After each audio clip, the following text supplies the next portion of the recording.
Mario Kart 7, released in December of 2011, is one of the flagship titles for the 3DS during its launch year. Early development began in 2010, which is crazy because that means it got less than 2 years of dev time. Like seriously, we haven't had a fully new Mario Kart game in over 10 years, and they were pumping them out that quick back then. Anyway, during production of Mario Kart Wii, the team at Nintendo had the idea of submersible karts and have hang gliding sections, but weren't able to implement it until this game. They also included kart customization for the first time, which was a big selling point and, in my opinion, a good step forward for the series. Apparently, due to Nintendogs plus cats, Mario Kart 7 had less developers working on the game initially. Man, Nintendo operated very differently 15 years ago. With only 8 developers on the game, Nintendo realized that it wouldn't be ready for a late 2011 release without some help, so they brought on Retro Studios, who had just finished working on Donkey Kong Country Returns. Retro started working on the game just 1 year before it would release, primarily working on the remake courses as opposed to creating new ones. I couldn't find a ton of information about the development, but what little I did find made it kind of seem like the creation of this game was pretty rushed, which kind of surprises me because this game, at least to me, doesn't give off a rushed feeling when you're playing it. Anyway, I've been feeling pretty nostalgic for the 3DS lately, so I wanted to look at one of the games I sunk hundreds of hours into as a kid and see if it still holds up.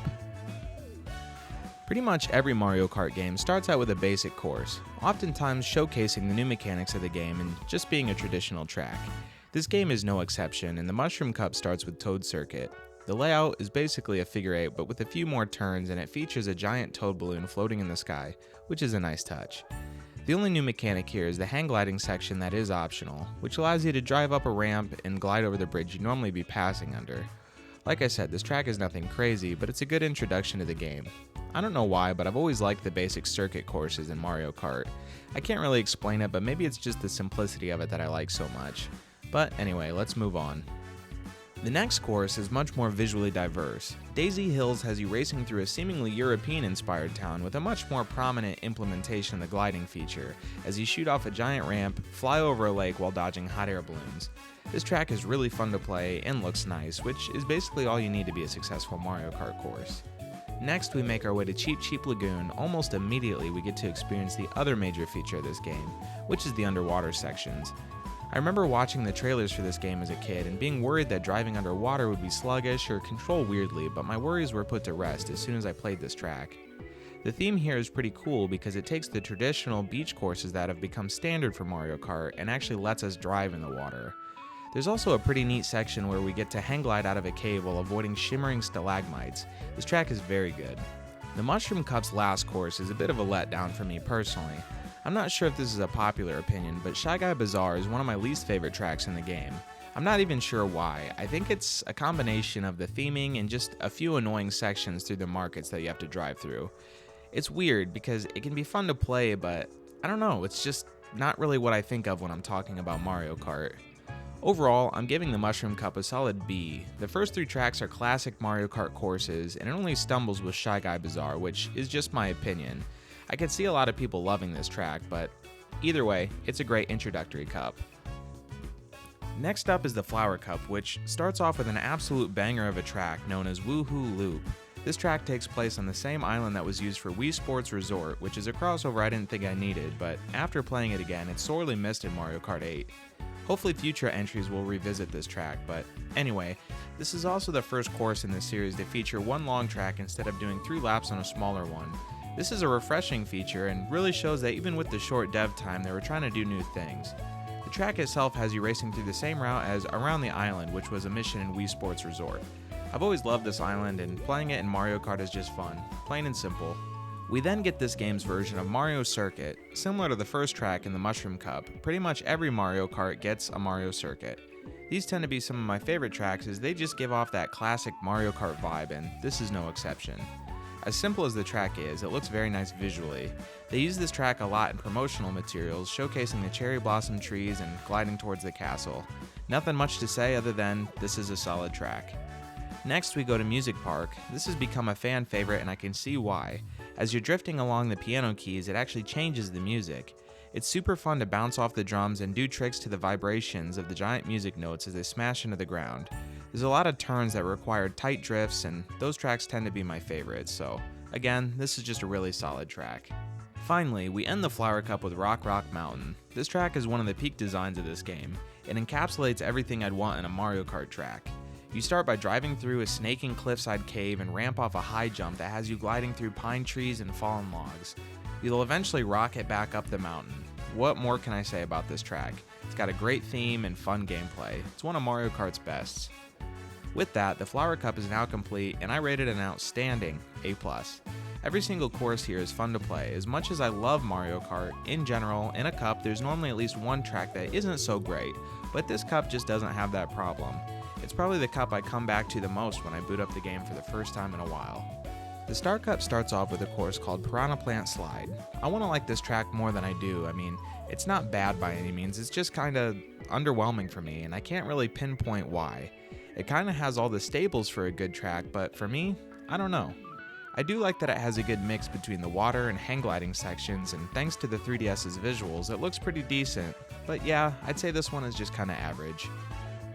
We then head to Wario's Shipyard, and again, I really want to like this track, and I kinda do, but I think the theming throws me off just a little. The course itself is super fun, but I've just never been a fan of Wario-themed, well, anything. Maybe it's the trauma from my sister beating me to a pulp as Wario anytime we played Mario Party, but I just can't get behind it. It does have some cool drifting opportunities though, and I think most people generally like this one. Next we go to a track called Neo Bowser City, which for some reason as a kid I hated, but now this has got to be one of the most fun courses gameplay wise. It's packed with sections that require perfect drifts, which for me is some of the most fun that I've had with Mario Kart.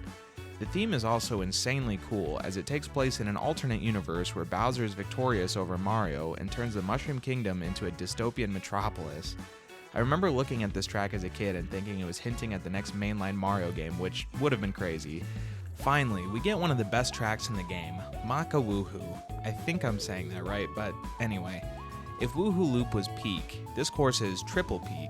It takes place on Woohoo Island again, this time in the evening, and everything just looks so nice. It's another long track instead of a looping one, and it has us racing up the mountain before finally gliding all the way down to the beach to finish up. I'm not sure if it's just the nostalgia, but this island needs to be brought back somehow, someday. Overall, I'd say the Star Cup is pretty good. I'd give it a B+. It doesn't have any bad tracks, it's just, for some reason, the first two don't stick with me as well as the last two. But honestly, I don't have any major complaints. Finally, it's time to tackle the Special Cup. This can oftentimes make or break a Mario Kart game, as it's pretty standard to get a Bowser track and a Rainbow Road in the last cup of the game, but we'll get to that in a minute. First, we start out at DK Jungle. I remember not being a huge fan of this one as a kid, and generally I'm not the biggest Donkey Kong fan to begin with, but over the years this course has grown on me a lot. The jungle theming and the gameplay of this one is solid. There's probably a ton of references that I'm missing out on from not playing the source material, but overall, it's just a good track. Next up, we get Rosalina's Ice World. This one's weird for me because I feel like every time I play it, I get frustrated, but I can't help but to love it. I love that you can see the planetoids from Mario Galaxy just floating above you as you race through the icy caverns.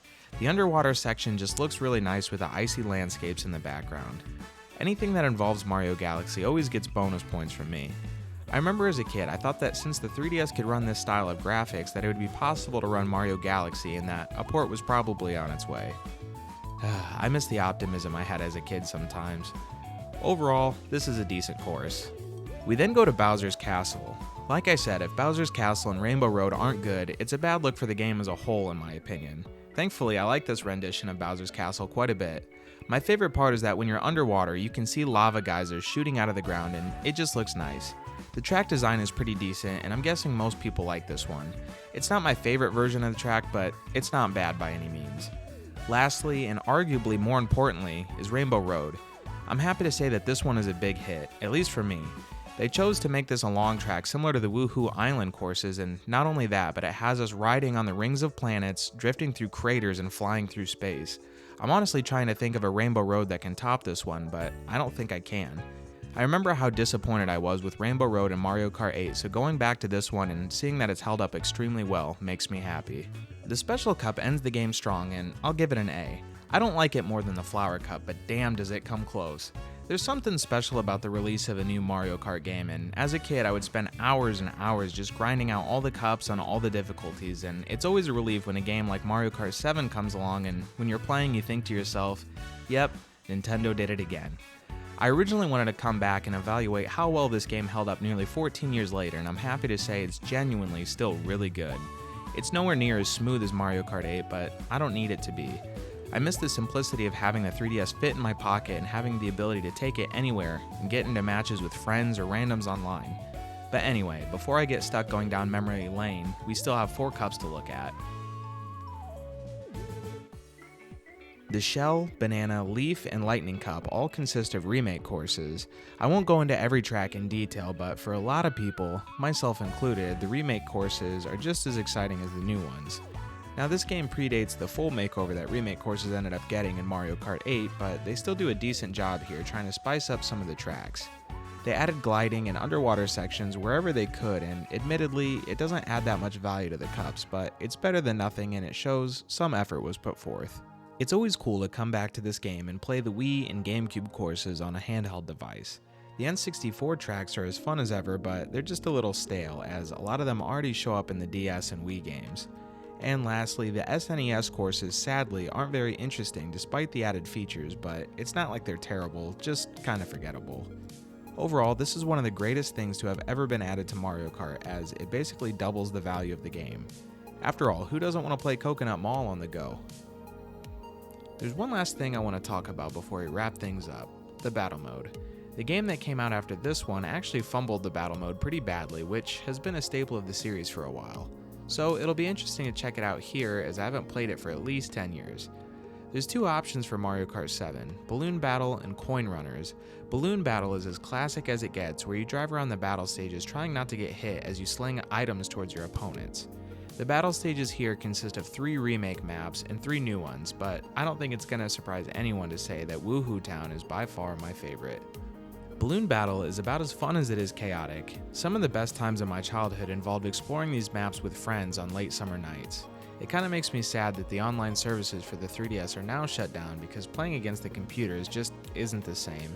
It's really got me in the mood to play more. The other mode, Coin Runners, isn't nearly as fun as Balloon Battle, though it's still a good alternative to the regular Grand Prix if you're ever bored. I don't hate Coin Runners, it's actually still really enjoyable, it just doesn't have that bite that Balloon Battle has. Coin Runners has the ability to ruin friendships, but Balloon Battle guarantees it.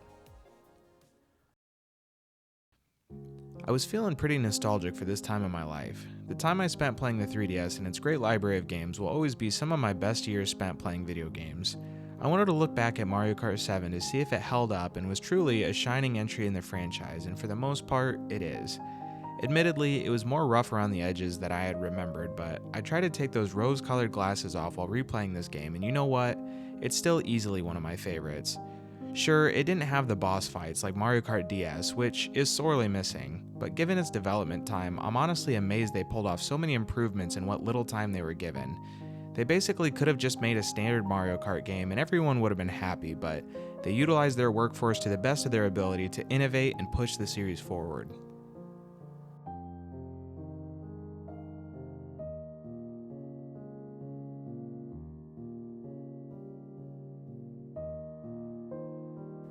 Well, I hope you enjoyed this little look back on one of my favorite games growing up. I plan to make more videos like this moving forward, so if you like this video, be sure to subscribe so you don't miss what's coming next. Thank you all so much for tuning in, and I'll see you next time.